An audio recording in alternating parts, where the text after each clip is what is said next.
Hello everybody, I'm here with Mr. Sheldon from Latour Marliac. Latour Marliac is a special shop for the water lilies with a long history. You can tell us something of the history of the Latour Marliac. I would be delighted to. The nursery was founded in 1875 by Joseph Bory Latour Marliac. Latour Marliac came from a family of naturalists and horticulturalists. They were large landowners in the area. He was born in Grange-sur-Lot, a little village in 1830, a little village not far from here.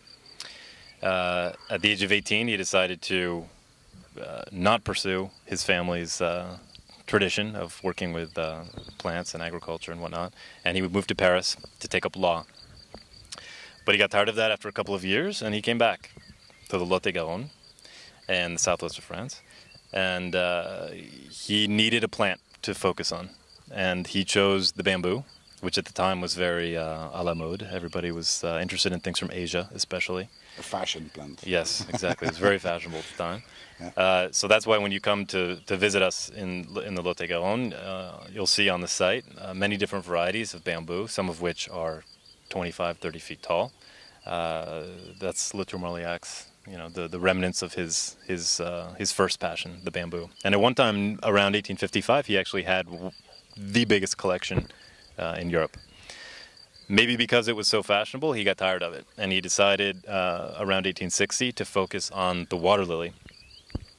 The water lily was a much more interesting subject for him because, similar to the bamboo, it was something everybody was interested in at the time because they had just discovered the giant water lily, the Victoria, in the Amazon River Basin, and that had been grown at Chatsworth in the UK.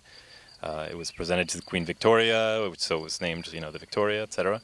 And they'd also discovered these, brilliantly colored tropical water lilies as well, which really had nothing to do with the water lilies that were growing in Europe at the time.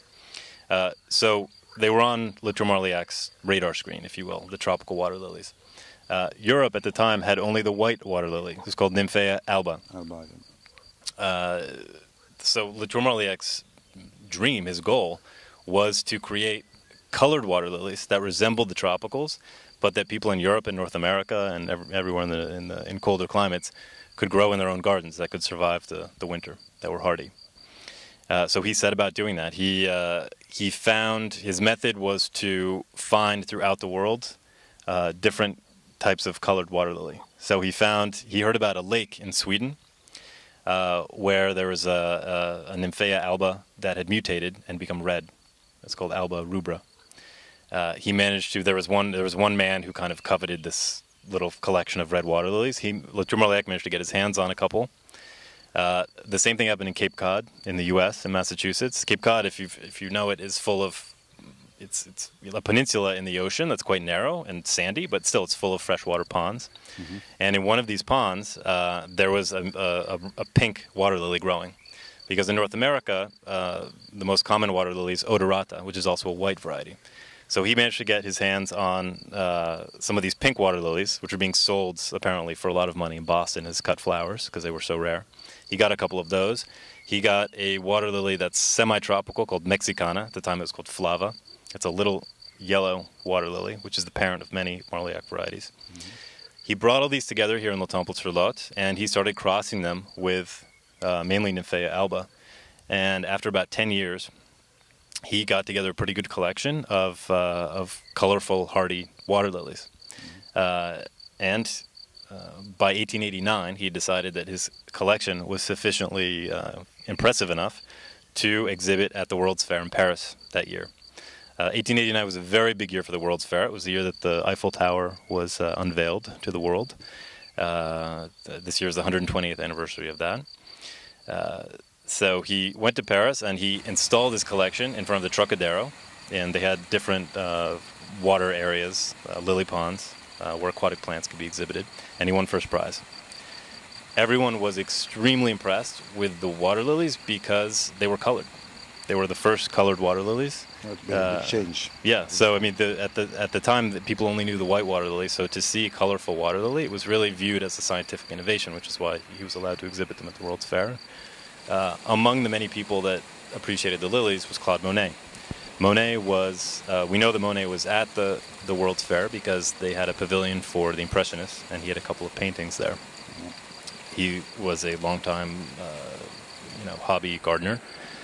And so, according to the story, Monet sees Latour Marliac's lilies there, and essentially, it's a bit of a stretch, but some people say he was inspired to build his pond at Giverny after seeing these colorful water lilies and imagining their potentially in a pond. Because at 1889, Monet he was living at Giverny, but he was renting. He was not yet the owner, and he had yet to build his water garden. Monet passed his first order here from Latour Marliac in 1894. So in the 5 years between 1889 and 94, he had become the owner of Giverny. He had built his water garden, and he calls it a water garden. He calls it the Jardin d'eau. He builds that, and he places his order here for not just water lilies, but all kinds of aquatic plants, because he needs to stock the thing completely, because there's nothing at all in it. He placed another order in 1904, and a third one in 1908. He probably placed other orders, but we only have records of these three.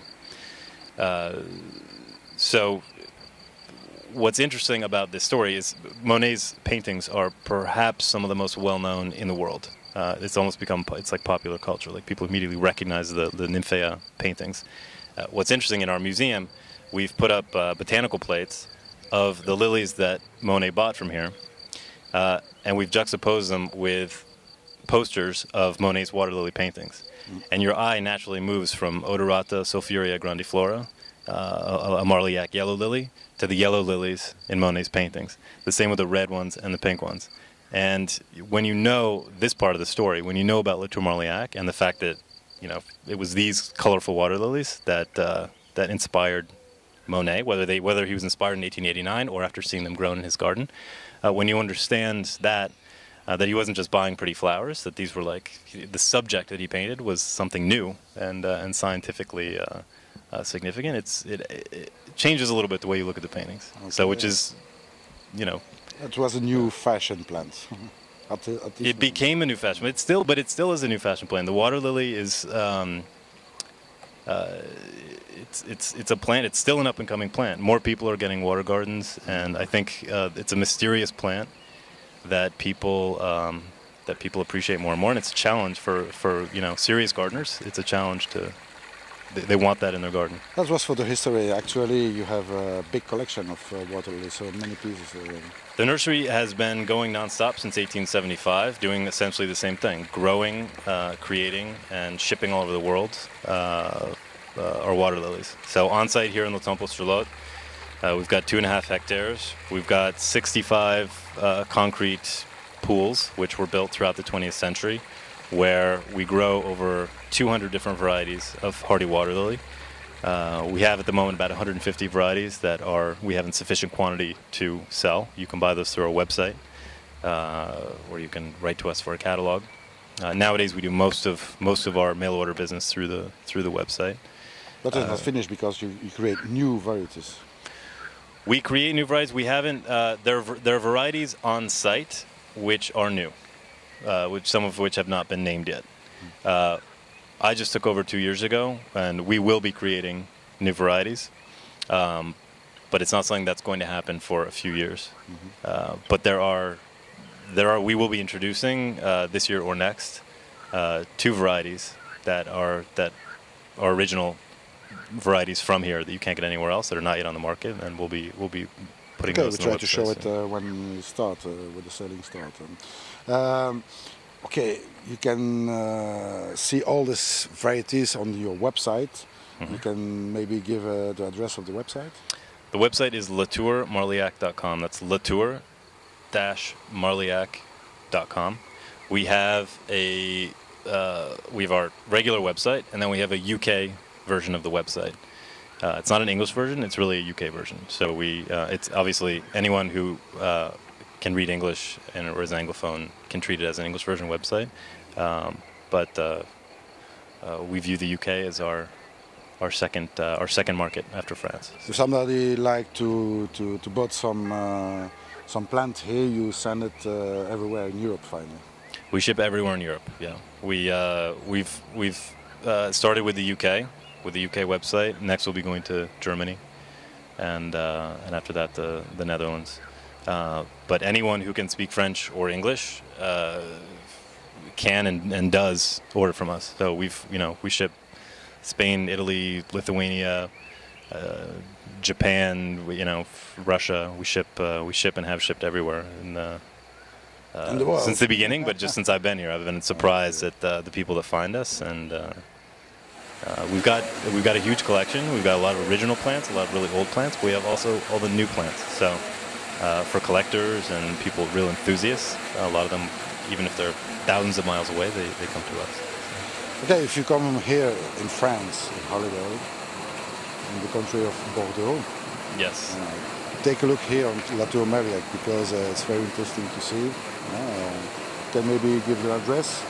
We are located in Le Temple-sur-Lot, France, in a really beautiful part of the southwest, in the Lot-et-Garonne. It's kind of like, I would compare it to Tuscany or Vermont. It's a rural region, and just, it's lovely. We're in between Bordeaux and Toulouse, about an hour on the train from Bordeaux. We're 4 hours on the train from Montparnasse station, if you go Montparnasse to Agen, which is the capital of the Lot-et-Garonne, and then we're 30 minutes drive from Agen. So if you're in the southwest, it's pretty easy to get here. And give us a call and we'll help you out as well. Okay, thank you, Mr. Sheldon, for the explanation. Thank you for coming. Take a look on the website. I give the link on ATB TV, no problem. And I say, see you later. Bye-bye, everybody.